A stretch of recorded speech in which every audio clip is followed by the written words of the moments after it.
Alhamdulillah wa syukurillah wa la hawla wa la quwwata illa billah. Salatu wassalamu ala Rasulillah wa ala alihi wa sahbihi ajma'in. Amma ba'd. Bapak Ibu, saudara dan saudari yang kami hormati, selamat datang di pidato kebudayaan Bentala Syuhada yang keempat. Kita bersyukur pada Allah karena atas izin Allah kita bisa berjumpa di aula ini, aula Masjid Syuhada yang sangat bersejarah, punya sejarah intelektual, sejarah perjuangan yang begitu panjang dan terhubung sampai kita malam ini. Kita juga bersolawat dan menyampaikan salam kepada junjungan kita Rasulullah Muhammad SAW serta seluruh keluarga, sahabat, dan para pengikutnya hingga akhir zaman. Semoga kita menjadi bagian di dalamnya. Hadirin dan hadirat, pidato kebudayaan ini adalah tradisi rutinan Yayasan Bentala Tamadun Nusantara, dan untuk yang keempat dan insya Allah setelahnya ini akan menjadi satu bentuk kegiatan rutin yang diselenggarakan secara bekerja sama antara Yayasan Bentala Tamadun Nusantara dan Yayasan Masjid dan Asrama Syuhada. Ini juga sekaligus menjadi penanda awal kerjasama kami berdua, dua lembaga ini, karena ada agenda-agenda lain yang akan berlangsung di masa yang akan datang. Meski demikian, kalau saudara-saudari ya rajin mengikuti program Yayasan Bentala, kami sudah dari awal juga bekerja sama dengan salah satu unit dari Yayasan Masjid Syuhada ya, yakni PKMS, Pendidikan Kader Masjid Syuhada. Salah satunya adalah dalam bentuk penyelenggaraan diskusi rutinan setiap 2 pekan yang kami sebut Majelis Bentala Syuhada. Nah, jadi ini adalah satu bentuk program lanjutan yang kami harapkan bisa terus berlangsung gitu ya, bukan hanya sebagai bentuk peringatan milad baik Yayasan Bentala maupun Yayasan Syuhada yang memang berlangsung di bulan September, tetapi juga sebagai bentuk komitmen kita bersama untuk menghidupkan lagi masjid yang punya sejarah sangat panjang ini. Tentu saja kita hidupkan dari sisi intelektualnya, dari sisi dan kita munculkan lagi wacana-wacana segar termasuk yang akan kita baca, kita simak malam ini, yakni tentang human rights dan Islam. Nah, sebelum bicara lebih jauh, saya akan mengundang Ketua Panitia Milad Masjid Syuhada ini, Saudara Abid Mulyana Muaz, untuk memberikan sambutan pada kita, sekaligus ingin mengenalkan apa itu Masjid Syuhada secara singkat dan juga program keseluruhan Milad Masjid Syuhada ini. Kepada Saudara Anggit, saya persilakan.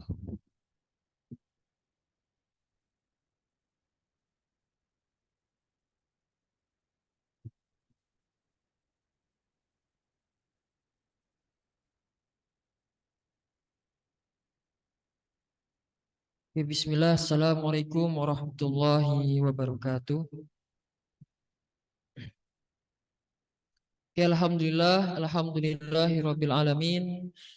Assalatu wassalamu ala asrafil anbiya'i wa mursalin wa ala alihi wa sahbihi wa man tabi'ahu bi ihsanin ila yaumiddin.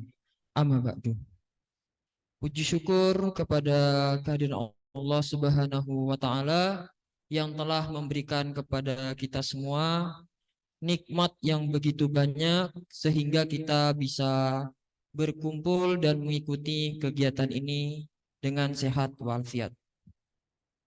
Kedua, salawat serta salam kita curahkan kepada baginda Nabi Muhammad Sallallahu Alaihi Wasallam yang telah membawa kita dari zaman jahiliyah menuju zaman Islamiyah seperti sekarang ini. Mohon maaf, saya di sini perwakilan dari Yayasan Masjid Syuhada yang seharusnya Pak Mas Udi yang mengisi sambutan ini, tapi beliau izin, dan di sini saya diberi amanat untuk menyampaikan beberapa hal yang berkaitan dengan Masjid Syuhada. Masjid Syuhada yaitu salah satu bangunan perjuangan yang didirikan untuk mengenang jasa-jasa para pahlawan yang mati syahid, yang tumbang pada pertempuran Kota Baru. Masjid Syuhada sendiri berdiri pada tahun 1964. Masjid Syuhada sebagai penghargaan dari pemerintah pusat kepada pemerintah Yogyakarta sebagai hadiah. Dan semoga dengan aktifnya Bentala di lingkungan Masjid Syuhada ini dapat menjaga spirit perjuangan yang sudah dibangun oleh pendahulu-pendahulu kita. Mungkin harapannya kegiatan ini berjalan sesuai rencana sebagaimana mestinya. Mungkin ini saja yang bisa saya sampaikan. Terima kasih atas perhatiannya. Wassalamualaikum warahmatullahi wabarakatuh.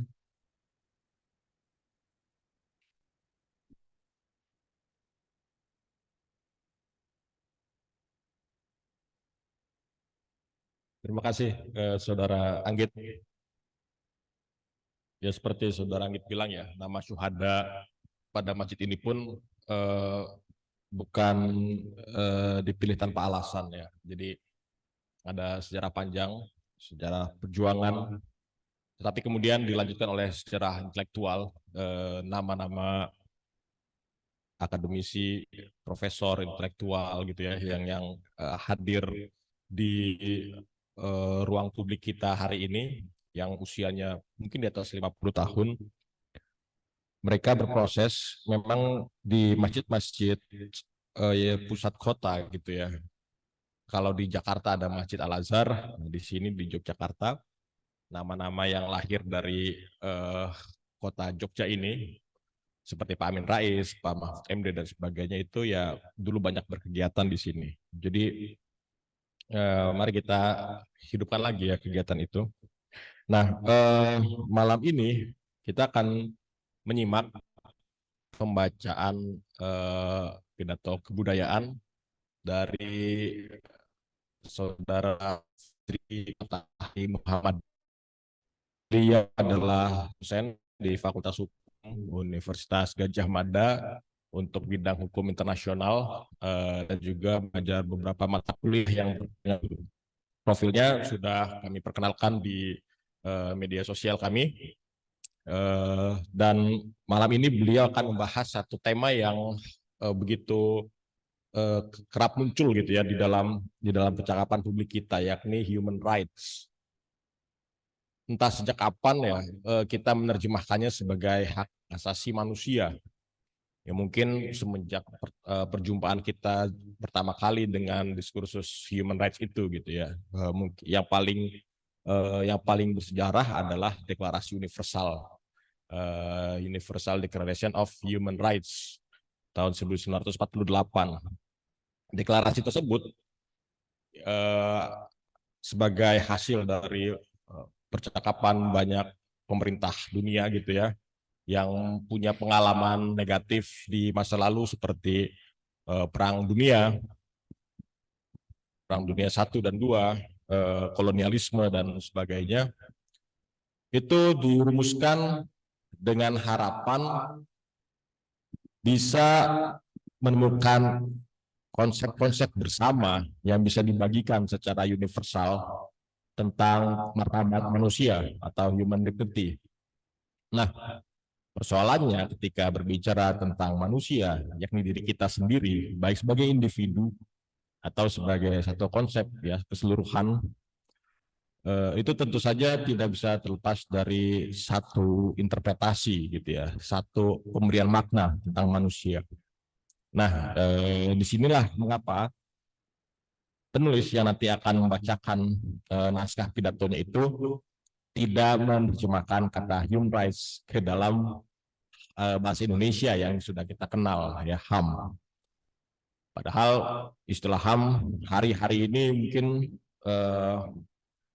mendapatkan banyak perhatian ada banyak satu tindakan baik yang dilakukan oleh negara terhadap masyarakat atau masyarakat terhadap masyarakat itu yang ya memprihatinkan gitu ya, yang menuntut nurani kita untuk turut prihatin, turut berbela sungkawa dan turut membela, bahkan yang itu kerap kali kita kaitkan dengan satu konsep bernama human rights atau HAM itu. Nah, tapi ketika dia sebagai konsep hadir ke dalam masyarakat Muslim sejak dulu bahkan sampai sekarang, nanti diskursusnya akan dijelaskan lebih lanjut oleh Mas Fajri. Tentu dia menimbulkan perdebatan, ada yang setuju, ada yang tidak setuju, ada yang mau menunjukkan penyesuaian dan sebagainya. Jurnal-jurnal ilmiah pun terus terbit untuk membicarakan hal itu gitu ya. Dan Mas Fajri juga sudah menulis banyak publikasi di jurnal-jurnal ilmiah, yang salah satunya tentang HAM di samping tentang human rights, maaf, di samping hukum internasional. Nah, sebenarnya kita ini mau kemana ketika berbicara tentang human rights dan Islam? Nah, Mas Fajri akan mencoba memberi jawaban atas pertanyaan itu, ya. Dan beliau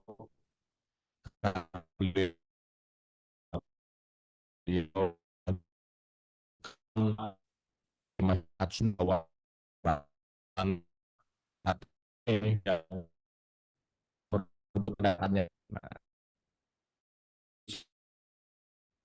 mari kita simak.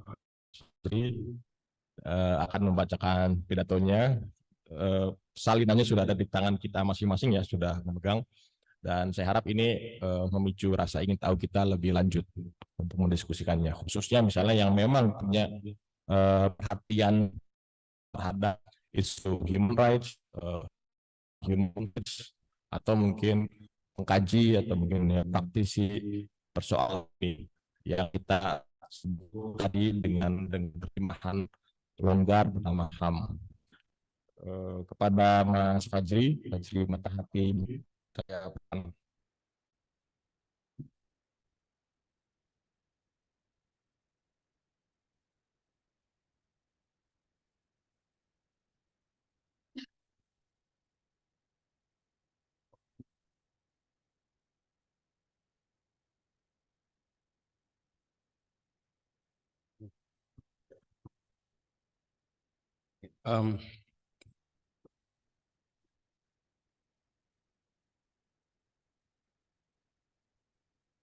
Bismillahirrahmanirrahim. Assalamualaikum warahmatullahi wabarakatuh. Alhamdulillahi rabbil alamin. Assalatu wassalamu ala ashrafil anbiya'i wal mursalin wa ala alihi wa ashabihi ajma'in. Amma ba'd. Qala Allahu fil kitabil karim. A'udzu billahi minasyaitonir rajim. Bismillahirrahmanirrahim. Alhaakumut takatsur hatta zurtumul maqabir. Kalla sawfa ta'lamun, thumma kalla sawfa ta'lamun. Manusia adalah makhluk yang sangat menarik. Pada tahun 1967, Perserikatan Bangsa-Bangsa atau PBB memprakarsai sebuah perjanjian internasional yang singkatnya bernama Traktat Luar Angkasa. Antara lain menyatakan bahwa luar angkasa merupakan province of all mankind, atau dengan kata lain common heritage of mankind. Maknanya adalah warisan bersama umat manusia. Dalam akademia, diskursus yang umum terkait masalah ini, common heritage of mankind dan luar angkasa, itu adalah sejauh mana dan bagaimana konstruksi hukum luar angkasa supaya bisa benar-benar memberikan manfaat bagi seluruh umat manusia, seluruh negara tanpa kecuali. Tapi ada satu poin yang sering sekali luput dari pembahasan.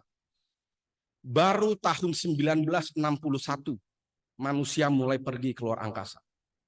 Baru tahun 1966 mendarat di bulan. Dan sampai hari ini hanya segelintir saja manusia yang pernah merasakan pergi ke luar angkasa. Dan itu pun biasanya tidak terlalu jauh. Mungkin sesekali dikirimkan robot, pesawat luar angkasa atau yang lain untuk pergi ke planet-planet yang agak jauh, ukuran tata surya kita saja, untuk mengambil data atau mungkin meneropong untuk melihat-lihat saja sampai ke galaksi-galaksi yang lain. Dan ini pun proses paling dalam 1, 2, 3 dekade belakangan. Tapi dengan angkuhnya, sejak 1967, umat manusia sangat percaya diri mengklaim kepemilikan atas seluruh luar angkasa beserta benda-benda langit sebagai warisan dia. Padahal kalau ada anak kecil, dia mengklaim ada mainan tuh dengan dasar hukum, saya lihat duluan. Kita ketawain biasanya. Ya. Sedangkan untuk luar angkasa pun kita mengklaim lihat duluan aja tuh nggak bisa. Gitu. Kita nggak bisa. Ya begitulah manusia. Sia-sia Galileo Galilei dipersekusi, padahal yang benar tuh gereja sebenarnya. Ya. Seluruh semesta itu memang berputar mengelilingi manusia. Tentu tidak secara fisik. Saya bukan pendukung teori geosentris, dan jangan sampai di sosial media ada yang ngepost dosen UGM mendukung geosentris. Ya, tentu maksud saya ini lebih kepada maknawi, gitu. Karena hampir semua perkembangan ilmu itu manusia itu selalu ada di pusat semuanya, seakan-akan semesta itu berputar mengelilingi dia, merasa memiliki semuanya dan merasa semua itu ya tentang dia. Itulah manusia. Itulah manusia. Konsep human rights yang dibawa dan digaungkan oleh PBB, maknanya menurut teori mainstream, itu adalah hak-hak yang melekat dan inheren pada manusia sekedar karena dia itu manusia. Dan sejak dia lahir, dari sononya sudah ada hak-hak tersebut. Rights ini tidak ada syarat. Jadi manusia tidak perlu memenuhi syarat apapun atau kewajiban apapun untuk dia mendapatkan rights itu. Jadi free milik dia menurut teori ini. Dalam istilahnya Jack Donnelly, seorang profesor dari Amerika, saya suka penjelasan beliau bahwa istilah human dalam human rights mengindikasikan sifat sekaligus sumber dari rights ini. Karena ini juga menyiratkan bahwa rights itu bukan bersifat given, dia born with. Dia manusia itu lahir dari sononya ada, bukan dikasih. Karena yang ditolak adalah kalau given kan artinya dikasih. Kalau dikasih tadinya nggak punya. Gitu. Ya, dan bisa diambil. Itu yang ditolak oleh teori HAM mainstream. Dengan begitu muncul sebuah pertanyaan, bagaimana bisa manusia memiliki human rights ini? Dari mana asumsi bahwa tubuh kita, hidup kita, kebebasan kita, itu hak yang inheren bagi kita. Bukannya sekedar ya kita pengen punya. Beda dengan inheren. Begitu. Dari mana kita tahu bahwa sebagai manusia ternyata sejak dulu kita sudah punya rights seperti ini yang melekat dan inherent. Bagaimana membedakan antara dari dulu sudah punya tapi baru sadar sekarang? Dan itulah yang dalam HAM mainstream, dengan sekarang kita baru mau mulai mengakui kepemilikan atasnya. Apa bedanya? Kalau misalnya kita bandingkan dalam bidang ilmu lain, serangga kayu, Lord Howe Island, itu dulu dikira punah. Semua orang kira itu punah. Tapi kemudian baru disadari, ternyata belum punah. Kok tahu? Makhluknya ketemu. Gitu. Binatangnya beneran ada, ternyata. Lah kalau human rights gimana? Saya menyaksikan lahirnya anak saya, nggak muncul daftar HAM-nya gitu waktu lahir. Gitu. Ya. Tahun 1948 sebuah dokumen bersejarah dikeluarkan oleh PBB, yaitu The Universal Declaration of Human Rights, atau sering disebut Deklarasi Universal Hak Asasi Manusia, disingkat DUHAM supaya gampang. Nah, ini sangat terkenal. Nah, ada yang tidak terkenal pada tahun yang sama. yaitu PBB mengeluarkan dokumen lain, yaitu hasil sebuah simposium berjudul Human Rights Comments and Interpretation, yang merupakan proyeknya UNESCO, lembaga PBB yang bicara tentang ilmu pengetahuan dan pendidikan. Simposium ini mengundang para filosof dari berbagai negara di dunia itu untuk membahas landasan filosofis dari human rights. Nah, biasanya kalau kita bicara filosof, ya, filsafat disiplin ilmunya dan filosof itu adalah profesi satu-satunya yang biasa kita pikir itu bisa dilakukan oleh seorang ahli filsafat biasanya, begitu ya. Nah, job description-nya seorang filosof itu nanya kenapa, gitu. Nah, tapi apa kesimpulannya simposium tahun 1948 itu? Apa kesimpulannya?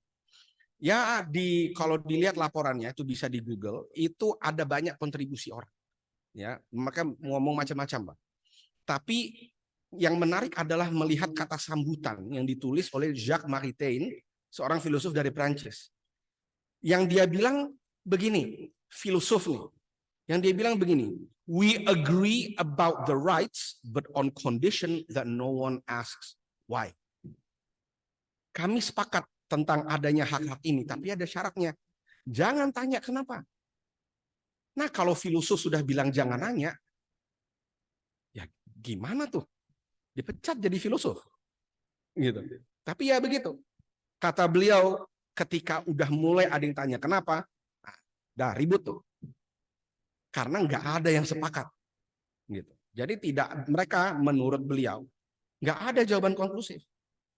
Nah, tapi meskipun demikian, rezim human rights yang dibawa oleh PBB meskipun sempat tersendat selama beberapa puluh tahun, sekarang dia diterima secara meluas. Bahkan dia seakan-akan itu jadi sebuah agama. Seakan-akan sebuah agama, sebagaimana yang disebutkan oleh Elie Wiesel, seorang pemenang Nobel dan aktivis perdamaian, dan ini sering dikutip oleh para akademisi. Dia human rights ini merupakan worldwide secular religion, agama sekuler dunia, dan sacred text-nya atau kitab sucinya ya Duham itu tadi, gitu. Nah, Jürgen Habermas pun menyebut bahwa HAM itu adalah bahasa universal yang tidak terhindarkan untuk digunakan oleh korban-korban penindasan untuk melawan penindasan. Bagaimana dunia Islam sekarang yang ketika menyikapi bangkitnya human rights ini? Pada Duham 1948 nampak penerimaan di sisi beberapa negara Islam. Ya, sebagiannya itu termasuk 48 negara yang setuju. Misalnya Pakistan, Mesir, Irak. Kalau mau dihitung ada Iran, mereka menyetujui dalam votingnya. Ada pula yang termasuk di dalam 8 negara yang abstain, yaitu Saudi Arabia, dia abstain. Ada yang bahkan tidak voting sama sekali, yaitu Yaman, kemungkinan besar karena belum bayar iuran PBB. Nah, ini beneran, ini beneran, karena kalau belum membayar iuran keanggotaan, ya kayak gym aja yang nggak boleh masuk. Gitu ya. Nah, dari sudut bahasa beberapa kamus bahasa Arab kontemporer, misalnya Mu'jam al-Lughah oleh Ahmad Mukhtar, itu sudah menambahkan istilah hukukul insan, ya, yang dalam menjelaskan maknanya itu menyebut Duham, gitu ya, untuk menjelaskan apa yang dimaksud oleh hukukul insan. Nah, tapi penerimaan ini bukan tanpa syarat. Konsep human rights, meskipun dapat ya ada banyak kesepakatan dalam kaidah-kaidah yang sangat-sangat umum begitu ya, tapi ternyata sangat terbuka peluang yang lebar untuk penafsiran yang beraneka ragam dari beraneka latar belakang budaya. Mereka paham tuh beda-beda tentang pada poin yang sama.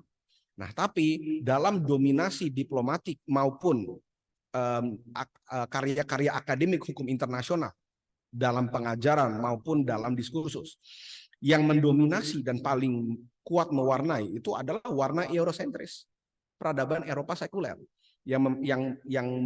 seakan-akan punya hegemoni makna dan tafsir atas human rights. Nah, tapi kalau dari dunia Islam, walaupun mereka terima, kebanyakannya terima, mereka bukan tanpa catatan. Pasti ada catatannya. Misalnya di tingkat negara, banyak negara Muslim itu yang menerima konvensi-konvensi internasional terkait human rights dengan memberikan reservasi atau pengecualian dalam terminologi hukum internasional atau disclaimer alias deklarasi. Intinya untuk memberikan tafsiran-tafsiran yang khusus, begitu. Yang biasanya kemudian diprotes oleh negara-negara Eropa. Begitu. Puncaknya, Organisasi Kerjasama Islam atau OKI pada tahun 90 mengeluarkan deklarasi Kairo tentang hak asasi manusia dalam Islam yang diakui oleh PBB kemudian melalui International Law Commission atau Komisi Hukum Internasional. Ada beberapa dokumen yang mengutip deklarasi Kairo ini, ya. Tapi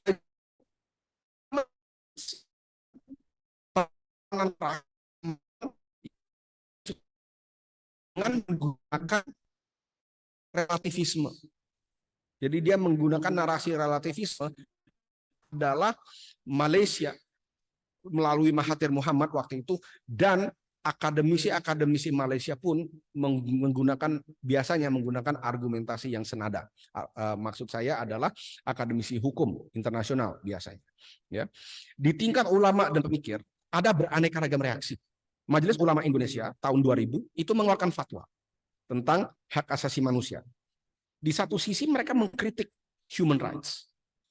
Salah satunya karena terlalu individualistik, ya, dan melupakan kebutuhan komunitas, dan juga karena dia condongnya ke hak terus, kurang kepada kewajiban, begitu. Tapi pada akhirnya kesimpulannya tetap berfatwa bahwa harus menghargai human rights yang universal tanda kutip sepanjang tidak bertentangan dengan syariat Islam. Sebagian lainnya mengambil pendekatan yang lebih antagonis, ya. Misalnya Syekh Abu Ala Maududi yang menolak tegas sekali human rights ala Barat secara total, tapi menawarkan Islamic human rights. Ya intinya ya mirip juga sebetulnya, cuma ya Islamik begitu. Ya ada modifikasi di sana. Ya dengan segala hormat dan takzim kepada para kepala negara, negara-negara Islam, para pemikir dan para ulama, tidak sedikit kesalahan yang fundamental dalam memahami apa itu human rights, ya, yang akhirnya berdampak pada bagaimana mereka mengkritiknya, sehingga kritik dan pandangan mereka pun sesekali lah meleset. Misalnya dalam hal yang rinci, Syekh Ahmad Ar-Raisuni hafizahullah, yang sebenarnya beliau punya kontribusi besar nih dalam tema ini. Beliau punya kontribusi sangat besar dan saya sangat menggunakan pemikiran beliau. Tapi di antara kritik beliau terhadap HAM Barat, beliau mengatakan bahwa ada beberapa poin di dalam DUHAM yang kurang jelas, begitu. Yang sehingga tidak jelas bagaimana penerapannya. Tapi kalau kita membaca kritik beliau, ya bagi kami yang belajar hukum internasional, nampaknya bagi beliau tidak kurang jelas. Itu karena yang dibaca memang DUHAM-nya saja. Padahal setelah DUHAM, instrumen lain itu banyak sekali. Ya, ibaratnya kalau misalnya ada orang yang baca Quran tanpa baca sunnah, tanpa baca syarah dan tafsir ulama, itu bagaimana? Gitu. Ya mungkin padanannya mirip begitulah. Begitu. Ya. Nah, jadi tapi yang jadi sorotan bagi saya itu adalah bahwa mayoritas kritik atau tanggapan ini biasanya kurang holistik dalam menanggapi human rights. Ya, bahkan terkadang kritik yang disampaikan malah justru mengafirmasi pola pikir human rights yang eurosentris dan sekuler tersebut. Ibarat pepatah, lepas dari mulut harimau lalu masuk ke dalam mulut buaya. Meskipun menurut saya setidak-tidaknya harimau itu lebih berbahaya dan sulit dikalahkan daripada buaya, begitu. Ya. Nah bagi saya, Dr. Umar Ahmad Kasule dari Uganda, beliau inilah yang paling holistik dalam mengidentifikasi kritik terhadap human rights dari perspektif Islam. Dr. Kasule mengidentifikasi banyak pertentangan yang sangat fundamental antara human rights dan Islam. Berikut beberapa ringkasan dari pertentangan tersebut, sebagian dari beliau, sebagian dari saya. Pertama, itu adalah sumber asal dari human rights. Terlalu sering dalam hal ini kita membandingkan human rights dan Islam secara superficial, secara dangkal. Misalnya soal rights to life, hak atas kehidupan, yang kononnya ada dalam Islam karena haramnya membunuh, begitu. Jadi dianggap oh ya sama nih. Padahal ini sama saja seperti menyamakan dinosaurus dan Pangeran Diponegoro karena sama-sama tidak bisa bahasa Jerman, atau antara kambing dan meja karena sama-sama kakinya 4, begitu. Sebagian meja. Pondasi paling inti yang harus kita sadari dari human rights itu adalah bahwa bukan inti dari human rights bahwa seseorang tidak boleh dibunuh sembarangan. Bukan itu poinnya, karena tidak dibunuhnya orang itu bisa jadi karena perintah dari Allah, perintah penguasa, atau karena kita nggak pengen aja. Pondasi paling inti dari human rights itu adalah sebagaimana saya sebutkan sebelumnya, bahwa tidak bolehnya membunuh sembarangan adalah karena nyawa. Itu adalah sebuah hak yang inherent melekat pada manusia yang tidak diberi oleh siapapun. Itu intinya. Begitu. Konsekuensi yang paling sering tidak disadari adalah bahwa kalau mengatakan bahwa human rights itu adalah datang dari Tuhan, sebagaimana Undang-Undang Nomor 39 tahun 99 di Indonesia mendefinisikan HAM, itu menyimpangi pondasi HAM sebenarnya. Begitu. Kalau dari konsep yang paling asalnya. Kedua adalah terkait kepemilikan atas human rights, dan satu paket dengan ketiga adalah hubungan antara right dan wrong, benar dan salah. Nah, dua poin ini sulit menjelaskannya secara terpisah. Saya kembali merujuk kepada Profesor Jack Donnelly yang menjelaskan bahwa makna right dalam human rights itu bukan dalam konteks moral, dalam arti right and wrong, bukan makna itu yang kita pilih, begitu. Melainkan makna entitlement. Apa yang dimaksudkan entitlement itu lebih mirip pada kepemilikan. Contoh yang beliau berikan itu adalah misalnya boros. Boros dengan harta itu adalah sesuatu yang salah secara moral. Tapi ya dalam hal hukum perdata itu kan suka-suka kita, harta kita, ya kan? Nah, itu yang dimaksud dengan human rights. Itu. Jadi tidak ada hubungannya antara right and wrong. Karena itu di sini ada dua poin yang bisa didapatkan. Pertama, human rights itu lebih serupa dengan kepemilikan, di mana seseorang memiliki kedaulatan atas apa yang dia miliki. Karena itu pada prinsipnya dalam human rights, seseorang bebas melakukan apapun dengan dirinya sepanjang itu tidak mengganggu orang lain secara material. Dua, human rights merupakan konsep yang tidak berhubungan dengan moralitas. Yang ada hanya sejauh mana harus memenuhi rights yang dimiliki oleh seseorang, baik itu dalam bentuk melindungi dari gangguan yang pihak lainnya atau secara aktif memenuhinya. Dan dua poin ini sangat jelas pertentangan secara fundamental dengan Islam. Dalam hal kepemilikan, tidak habis-habis ayat Al-Quran dan hadis yang menyebutkan kepemilikan Allah atas alam semesta secara umum dan diri kita secara khusus.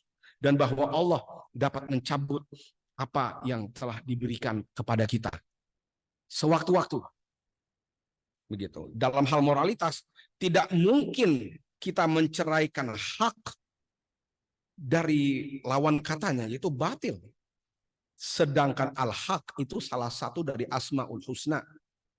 Ya kali kita mau membenarkan sesuatu yang batil karena oh itu hak dia. Tak mungkinlah itu Islam. Keempat, rights melawan duties atau kewajiban. Sebagaimana kritik oleh MUI, human rights ini tidak jauh berbeda dengan burung-burung camar laut dalam film Finding Nemo. Kalau yang sudah nonton mungkin paham, kalau yang belum nonton nggak usah. Intinya burung-burung camar ini diadegankan, mereka itu selalu berteriak main, main, main, sambil dia caplok, main punyaku. Ketika nonton yang versi dubbing agak wagu memang. Jadi punyaku, punyaku begitu. Ya. Nah, sambil dia caplok apa yang dia mau. Yang bersifat melekat inherent pada manusia sejak dia lahir hanya rights. Tidak dikenal kewajiban yang ekuivalen dengan itu. Seringkali ada yang mengklaim bahwa sebenarnya ada kewajiban, yaitu untuk menghargai orang lain. Tapi itu bukan kewajiban yang bersifat asasi. Itu bukan kewajiban yang ekuivalen. Karena tidak ada satupun literatur yang akan mengatakan bahwa ada kewajiban yang melekat inherent pada manusia sejak lahir untuk tidak mengganggu orang lain. Tidak ada. Gitu. Jadi kewajiban menghargai ini cuma sekadar konsekuensi logis ketika masing-masing orang punya rights. Yang penting jangan nyenggol orang lain. Dia bukan sebuah kewajiban yang inherent. Karena itu kalau kita melihat sekian banyak perjanjian internasional terkait human rights, mayoritas pasalnya adalah berisi rights, bukan duties, kecuali yang diembankan kepada negara yang tugasnya adalah melindungi human rights. Nah, di sini para pemikir dan tokoh Islam banyak juga yang latah terjebak di dalam masalah yang sama. Begitu. Misalnya dengan segala hormat Oki dan Maududi, terutama sekali Oki, meskipun tujuannya baik, ya, moga-moga Allah memberi balasan. Dan tidak ingin ikut-ikutan human rights ala Barat. Dan ingin menunjukkan Islam itu punya yang lebih baik. Tapi akhirnya dia malah terjebak dengan pola pikir yang berbasis rights. Yang itu ala Barat. Akhirnya ibarat mie instan rasa rendang tidak sama dengan rendang. Begitu. Ya. Padahal Islam itu berbasis kewajiban. Tujuan diciptakan manusia, semua orang bisa menjawab biasanya tanpa mikir. Tujuan penciptaan manusia untuk beribadah pada Allah. Kewajiban tuh. Kewajiban itu. Dan akhirnya ibadah ini yang maknanya sangat luas, ya, yang bisa sangat luas, itu dijabarkan dalam syariat Islam yang sangat-sangat komprehensif dan oleh para fuqaha, para ulama dirumuskan dalam hukum taklifi. Yang mana hukum taklifi ini intinya kan berdasarkan seberapa wajibnyakah dia, ya kan? Entah wajib dilakukan atau ditinggalkan, fard atau wajib dan haram, atau nggak wajib tapi ya didorong untuk melakukan itu, yaitu mustahab atau makruh atau mubah. Konstruksinya seperti itu. Makanya pada akhirnya dalam isu-isu turunan pun seperti itu. Sulit sekali kita menemukan misalnya dalil yang tegas mengatakan adanya hak atas pendidikan dalam Islam. Saya sering tantang orang untuk cari, nggak akan ketemu. Adanya kewajiban menuntut ilmu. Makanya para ulama merumuskan bahwa menuntut ilmu itu ada fardu ain, fardu kifayah. Begitu. Bukan masalah hak. Meskipun tidak kita pungkiri dari adanya kewajiban akan melekat hak. Tidak kita pungkiri. Ya. Nah, kemudian makanya ketika masuk kepada diskursus hak asasi manusia dalam Islam, hukukul insan fil Islam oleh para ulama, mereka itu ketika menjabarkan apa sih hukukul Islam, hukukul insan, ya campur-campur tuh, ada haknya, ada kewajibannya. Begitu. Ya. Meskipun para ulama ini sebahagian besarnya yang saya temukan ketika mengkritik Barat, mereka tidak kurang menyadari bahwa kok Barat ini HAM-nya hak semua begitu. Biasanya mereka kurang sadar, tapi misalnya paling tidak eksplisit. Meskipun di dalam karya mereka sendiri hak dan kewajiban campur-campur tuh. Begitu, ya. Nah, menariknya secara bahasa pun para ulama lughah klasik itu menyebutkan bahwa hak dalam bahasa Arab maknanya bukan hanya rights tapi juga kewajiban. Bisa kita lihat dalam karya-karya Al-Zabidi, Al-Farahidi, Ibn Manzur, Al-Zamakhsyari, dan lain sebagainya. Mereka menyebutkan hal ini. Mungkinkah? Mungkinkah ketika dunia Islam pertama dikenalkan dengan human rights oleh yang sekuler dan berbasis rights saja, jangan-jangan yang ditangkap lain. Makanya mereka setuju. Jangan-jangan seperti itu. Nah, karena dokumen aslinya bahasa Inggris. Ketika mereka terima, telinganya bahasa Arab, jiwanya bahasa Arab. Makanya di Indonesia pun yang menyerap kata hak dalam bahasa Arab menjadi hak, yang mayoritasnya nggak bisa bahasa Arab, ya, kecuali mungkin baca Quran ya bacanya nggak bisa, tapi ngerti ya potato mungkin begitu. Tapi masih ada jejaknya tuh. Misalnya dalam diskursus pewajiban jilbab yang tadinya dilarang oleh surat keputusan bersama menteri, lalu larangan ini dicabut oleh Mahkamah Agung. Nah, dari perspektif human rights, agak janggal tuh ketika kebebasan beragama itu jadi dasar untuk mewajibkan jilbab. Ini rights, kok jadi ujung-ujungnya mewajibin orang. Yang sekular barat mungkin nggak ngerti, yang muslim insya Allah ngerti. Gitu. Walaupun ketika ketemu nggak nyambung. Nah, itu yang jadi masalah.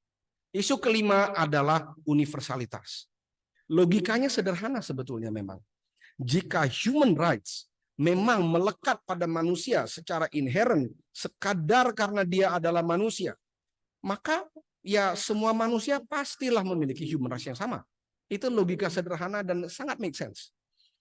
Nah, tapi human rights itu bukan hal yang konkret bisa diamati secara objektif, empirik, sebagaimana misalnya jumlah kaki. Normalnya per manusia itu 2. Begitu, normalnya. Nah, maka harus diakui apa hak-hak yang inherent bla bla bla itu akan tergantung pada konsep manusia yang dianut. Apa tuh manusia? Sehingga konsep-konsep ini ya pastilah akan bergantung pada pandangan alam atau worldview mana yang dipegang. Nah, sudah saya singgung sebelumnya bahwa pandangan mainstream tentang human rights, di sana warna yang mendominasi itu adalah warna yang Eurocentris dan sekuler. Atau dalam bahasa Roger Norman dan Sarah Zaidi, white men, laki-laki berkulit putih. Atau ya men bisa dimaknai ya intinya orang kulit putih. Begitu. Ya. Padahal dari sudut hukum internasional maupun konseptual, sulit menjustifikasi klaim universalisme dari yang sifatnya Eurocentris ini. Tapi banyak pemikir yang begitu mengamini Eurocentrisme ini. Sebagiannya memberikan ilusi yang tanda kutip ramah dengan ya mengakui keanekaragaman perspektif budaya dan agama dengan catatan asal tidak bertentangan dengan standar yang internasional. Tapi standar internasional itu ya menurut dia sendiri. Yang mana dia itu adalah pemikir yang memang Eurocentris. Antara lain adalah Helen Quinn. Sebagian lainnya menggunakan kedok yang Islami. Tapi intinya mereka itu sebenarnya ingin mendekonstruksi syariat Islam. Dengan cara-cara yang bertentangan dengan syariat Islam, meskipun kadang diklaim cara ini Islami. Misalnya Ibrahim Afsah yang caranya agak lebih kasar, atau Abdullahi An-Naim yang caranya agak halus. Begitu. Nah, tapi sebahagian tokoh dan pemikir Muslim dalam melawan hegemoni Eurocentrisme ini, mereka menggunakan gerbong relativisme, yang itu keliru juga. Pendekatan tersebut, kalau relativistik, itu malah mengafirmasi kebenaran dari ajaran lain di samping Islam, yang bertentangan dengan akal maupun syariat. Kebenaran Islam bersifat universal, bukan karena klaim sepihak oleh gerombolan bule hooligan ataupun kesepakatan negara-negara sebagaimana dalam hukum internasional, melainkan karena dia bersumber dari Allah Rabbul Alamin. Terlalu banyak dalil yang menyebutkan betapa Allah yang paling mengetahui ciptaannya, termasuk apa yang baik dan buruk untuk para ciptaan tersebut. Maka pertanyaannya sekarang, setelah prinsipnya syariat Islam sudah sempurna. Tentu rincian fikih itu bisa berkembang dan harus berkembang dari zaman ke zaman, dari satu daerah ke daerah yang lainnya, tapi syariat itu tetap sama. Allah tidak perlu diajari apa yang melekat inheren pada manusia. Karena justru dari Allah lah datangnya ilmu. Tetapi human rights telah menjadi fitnah yang sangat besar bagi umat Islam. Sebagaimana pengamatan Syekh Ahmad Raisuni, hafizahullah, di antaranya adalah perusakan fitrah dengan menganjurkan tabiat-tabiat yang keliru. Semisalnya adalah kesetaraan gender yang dibawa oleh feminisme sekuler beserta segala turunannya. Karena itulah dari Islam memerlukan tanggapan yang komprehensif, akurat, dan menawarkan alternatif yang baik. Bukan bermaksud Islam sebelumnya tidak punya alternatif, tetapi diperlukan pengemasan sedemikian rupa agar lebih sesuai sebagai tanggapan terhadap human rights. Umar Ahmad Kasule setelah mengidentifikasi titik-titik kritis pertentangan antara human rights dan Islam dalam satu karyanya, dalam karyanya yang lain beliau menawarkan alternatif atas human rights. Jadi bukan Islamic human rights, tapi alternatifnya apa? Tawaran beliau adalah keadilan dan kemuliaan manusia. Di sisi lain, Syekh Omar Abid Hasanah, beliau menjadi penyunting dari sebuah bunga rampai yang kemudian dikontribusikan oleh 3 orang syekh, yaitu Syekh Ahmad Raisuni, Syekh Muhammad Az-Zuhaili, dan Syekh Muhammad Utsman Syabir, hafizahumullah, untuk mengajukan sebuah konsep hukukul insan fil Islam yang berlandaskan maqasidus syariah. Selain berkontribusi pada bunga rampai tadi, ada lagi Syekh Muhammad Az-Zuhaili, beliau adiknya Syekh Wahbah Az-Zuhaili rahimahullah, beliau memiliki karya khusus yang lebih memperinci lagi tentang hukukul Islam. Ya, hukukul insan fil Islam. Di sini beliau memberikan definisi yang sangat baik bagi hukuk dan insan. Bagi beliau, hukuk adalah jamak dari al-haq yang mencakupi hak maupun kewajiban dan merupakan lawan dari yang batil. Dan beliau menyimpulkan bahwa singkatnya al-haq merupakan sebuah maslahat yang ditetapkan dalam aturan-aturan, baik oleh Al-Quran, Sunnah, peraturan perundang-undangan maupun oleh adat. Itu penjelasan beliau. Sedangkan insan, singkat cerita, intinya Bani Adam. Ya, untuk menegasi Bani Munyuk seperti Darwin dan teman-temannya.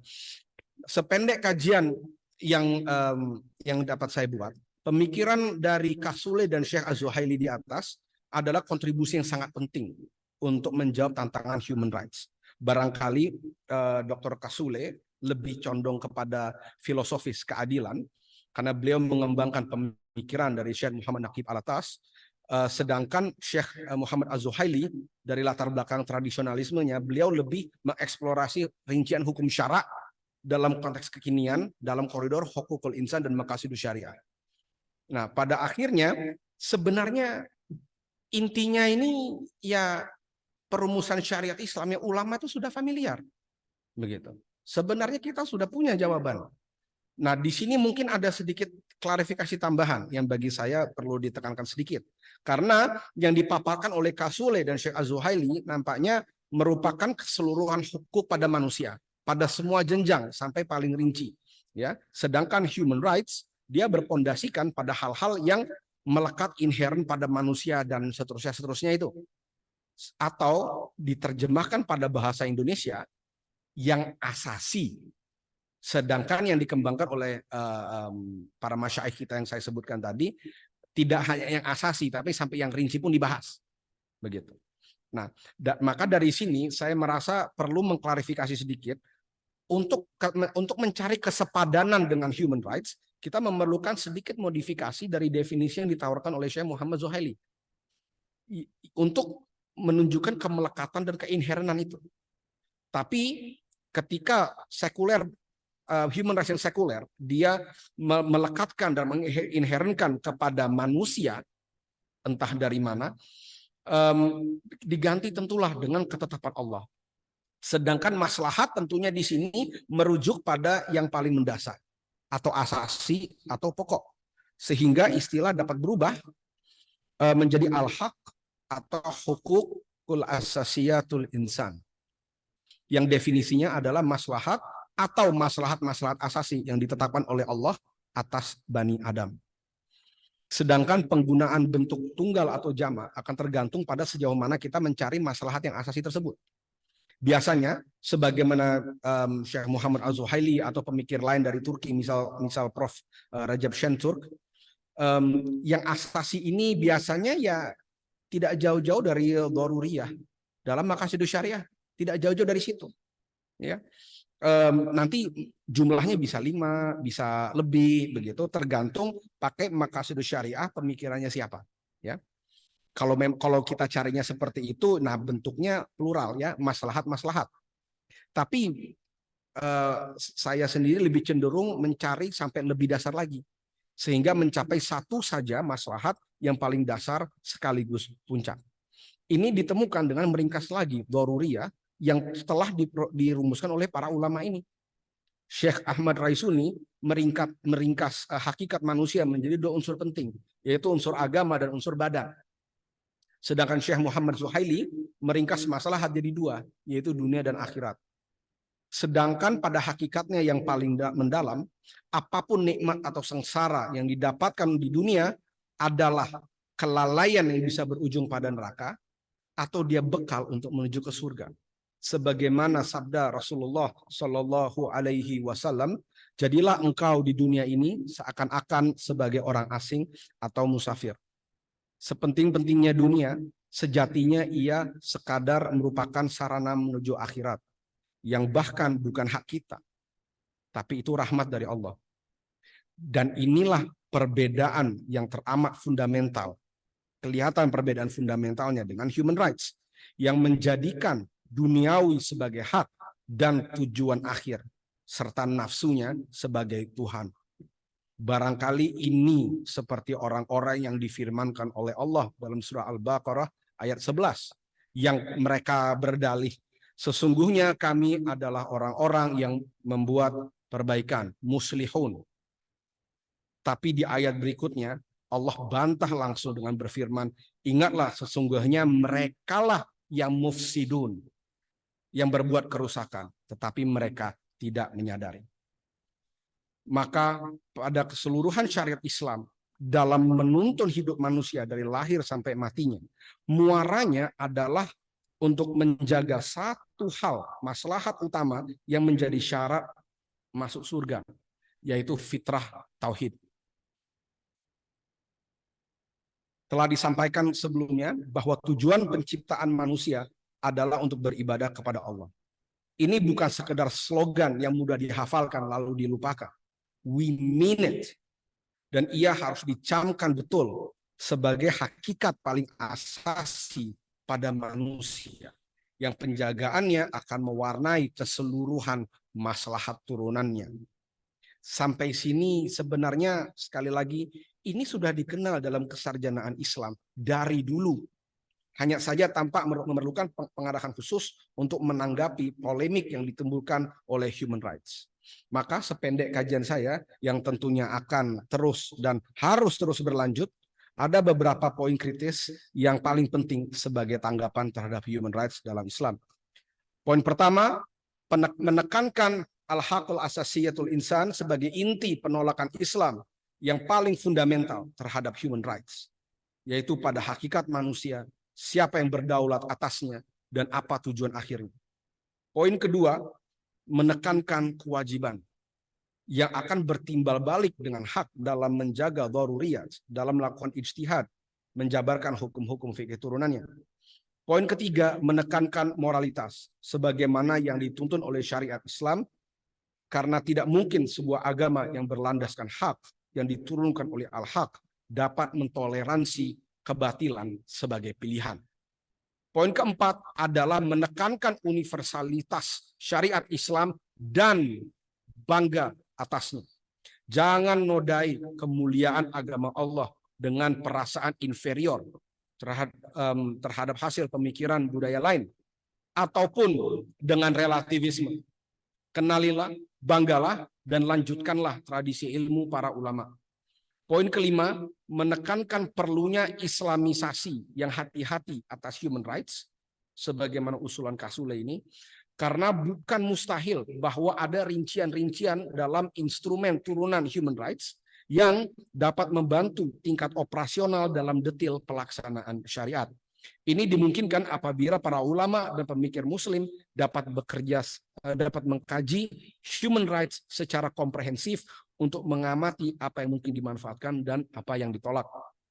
Poin keenam, menekankan pentingnya koordinasi antara para ulama, pemikir, aktivis, umara, dan umat Islam secara umum untuk saling berbagi ilmu dan pengalaman agar semua dapat saling menunjang perjuangan satu sama lain sebagai ummah yang satu. Untuk mengakhiri, mari kita mentadaburi beberapa ada hadis kursi dan ayat Al-Quran. Qala Rasulullah sallallahu alaihi wasallam, fa idza qala iyyaka na'budu wa iyyaka nasta'in. Qala yakni qala Allah, hadza baini wa baina abdi wa li abdi ma sa'al.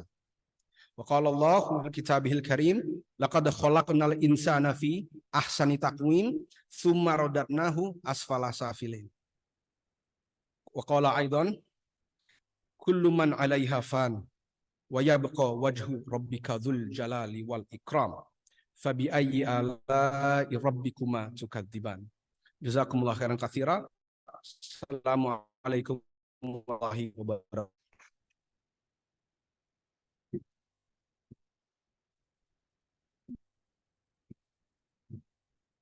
Wah, luar biasa ya.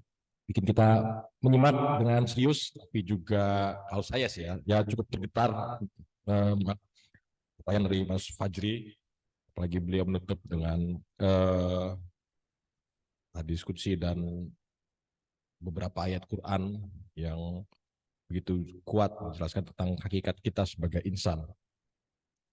Ya, hadirin dan hadirat baik yang di Aula Masjid Syuhada ini maupun yang di Zoom, sebagaimana poin-poin yang Mas Fajri, saya panggil Mas saja ya biar akrab, jelaskan gitu ya, masih banyak tantangan kita ke depan ketika kita mau berbicara tentang human rights. Persoalannya hari demi hari pun memperlihatkan pada kita ya betapa persoalan human rights di tingkat global ataupun di tingkat lokal itu menyasar bukan hanya kita sebagai umat Islam, tetapi jangan-jangan malah melibatkan kita sebagai pelaku utamanya, sebagai pewacananya atau sebagai pelanggarnya. Jadi kita ketika kita harus memikirkan secara bersungguh-sungguh bagaimana pandangan kita sebagai Muslim terhadap diskursus ini, ada 6 poin yang Mas Fajri tawarkan. Kita juga berkejaran ya dengan keseharian kita, di mana kita dituntut untuk memberi jawaban yang seutuhnya. Karena kalau memang kita luput memberikan jawaban kepada dunia terhadap persoalan apapun yang mungkin sedang meningkat kesadarannya hari ini, ya jelas mereka yang lebih memiliki satu pandangan yang utuh, yang sekuler sampai tingkat praktiknya itu akan mengisinya. Itu kan terjadi kepada banyak aspek gitu ya. Tadi isu feminisme sedang digandrungi karena di saat bersamaan ada persoalan ketertindasan perempuan, keterjajahan perempuan dan sebagainya. Orang marah atas hal itu, perempuan marah atas hal itu. Ketika kita umat Islam tidak hadir memberikan jawaban, orang-orang akan melirik jawaban lain yang menurutnya lebih bermanfaat, bahkan benar. Jadi inilah fardu kifayah buat kita, sebagian dari kita untuk mendalaminya bersamaan dengan pendalaman kita atas ilmu-ilmu yang fardu ain. Saya ingin mengutip lagi Mas Fajri bilang bahwa wacana ini sebenarnya sudah sangat biasa ya di kalangan ulama kita. Ya dari Nabi sampai para penerusnya hingga sekarang, ya mereka semua berbicara tentang manusia, tentang kemuliaannya, tentang keadilan yang harus ditegakkan dan sebagainya. Tetapi karena kita berhadapan dengan satu diskursus yang lebih merinci, ya, kita pun harus memberi jawaban yang sama terperincinya.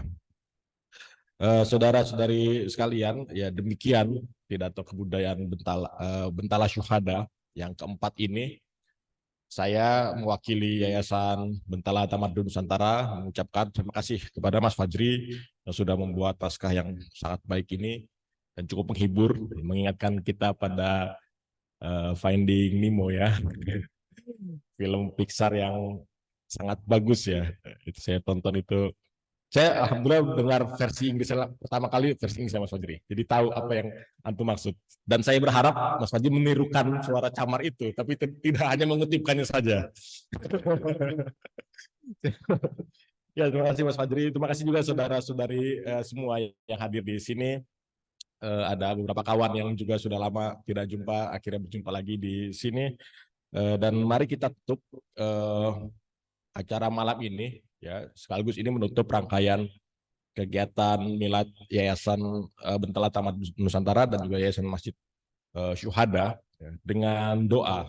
Dan saya akan mengundang, ini sahabat saya juga dari Jakarta khusus ke Jogja, bukan untuk acara ini saja ya, tapi malam ini kita akan berdoa bersama dipimpin oleh saudara Yogi Rinaldi dari Lubuk Kata. Jadi kalau yang belum tahu Lubuk Kata, ini adalah satu toko buku independen di Jakarta. Itu silakan diketik gitu ya di media sosial dan silakan menyimak program-programnya dan juga melihat buku-buku yang ditawarkannya. Kepada saudara Yogi, saya silakan.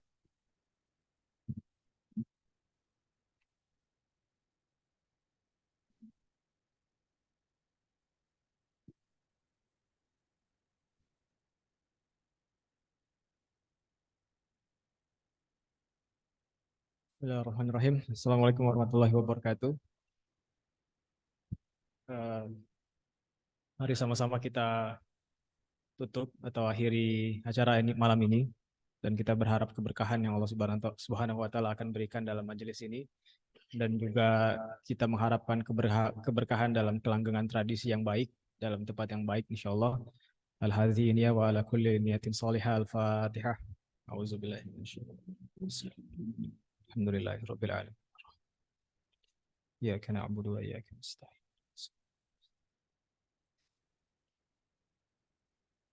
Bismillahirrahmanirrahim. Alhamdulillahirabbil alamin. Allahumma ya azimus sultan, ya qadimal ihsan, ya da'iman ni'am, ya katsirul judi, ya wasi'al ata, ya khafiyal lutfi, ya jamil sun'i, ya halima la ya'jal. Salli ya rabbi ala sayyidina Muhammadin wa ala alihi wa sallim wa radu ani sahabati ajma'in. Allahumma lakal hamdu syukra wa lakal mannu fadla wa anta rabbuna haqqa wa nahnu abiduka riqqa wa anta lam tazal lidzalika ahla.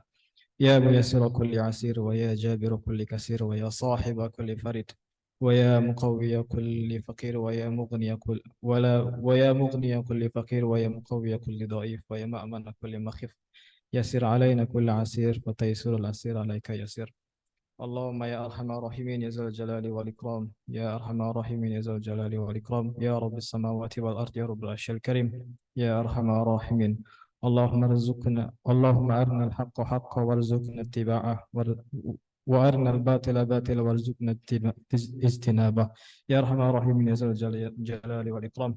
Allahumma ja'al jam'ana hadha jam'an marhuma wa tafarruqana hadha min ba'dihi tafarruqan معصومة يا ذا الجلال والإكرام يا أرحم الراحمين. ربنا آتنا في الدنيا حسنة وفي الآخرة حسنة وقنا عذاب النار. وصلى الله على سيدنا محمد وعلى آله وصحبه أجمعين والحمد لله رب العالمين. Assalamualaikum warahmatullahi wabarakatuh.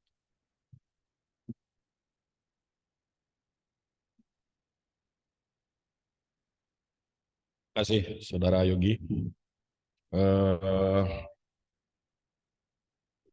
Di antara doa yang tadi Yogi bacakan dan kita aminkan bersama itu adalah Allahumma arinal haqqo haqqo warzuqna tiba'ah. Ya, jadi kita perlu berdoa terus dengan doa itu, karena ya hari-hari ini kita semakin sulit memahami apa yang hakikat, apa yang hak. Ya, di antara banyak informasi tentang manusia, tentang alam semesta, bahkan tentang Tuhan, itu yang tidak mengantarkan kita pada pengenalan atas hakikat, karena dia tidak bersifat hak, malah justru menjauhkan kita dari jalan lurus yang benar, dari dari pemahaman yang utuh, yang bermakna tentang semua itu. Dia justru malah membingungkan kita, malah mengacaukan kita, dan salah satunya sebagaimana Mas Fajri bacakan di malam hari ini ya adalah tentang hakikat manusia. Saya ucapkan terima kasih ya pada saudara-saudara semua yang sudah hadir. Ini ucapan saya secara pribadi, kalau tadi secara lembaga, dan saya juga mau berterima kasih kepada kawan-kawan saya di Yayasan Bentala yang sudah menyiapkan segala sesuatunya dari awal kita bersama merapatkan pidato kebudayaan ini sampai malam ini, dan mungkin nanti masih ada kesibukan lain setelah ini. Saudara-saudari semua, Yayasan Bentala selalu terbuka ya buat kita belajar bersama, bertumbuh bersama. Kalian bisa lihat program-program kami yang akan selalu kami hadirkan di media-media sosial berikut yang ada di sampul pidato kebudayaan ini. Silakan simak, silakan hadir, kita belajar bersama. Sekretariat Bentala juga senantiasa terbuka buat kawan-kawan semua ya, untuk hadir. Kami berlokasi di Pogung Lor. Kalau diketik di Google Maps ya itu titiknya sudah tepat. Silakan hadir, kita hidupkan sama-sama Yayasan Bentala ini yang memang kami niatkan untuk jadi milik umat, untuk jadi tempat kita belajar dan bertumbuh bersama. Saya mewakili Bentala, mohon maaf kalau ada kesilapan, kekurangan, baik dari pelaksanaan acara ini maupun dalam usia Bentala yang sudah memasuki tahun keempat. Ya, jadi saya mohon maaf jika Bentala secara lembaga mungkin melakukan hal-hal yang kurang berkenan pada di hati saudara-saudari semua, dan kami sangat terbuka juga untuk masukan, untuk kritik supaya kami bisa lebih baik ke depan. Demikian saya tutup pidato kebudayaan Bentala Syuhada keempat ini. Assalamualaikum warahmatullahi wabarakatuh.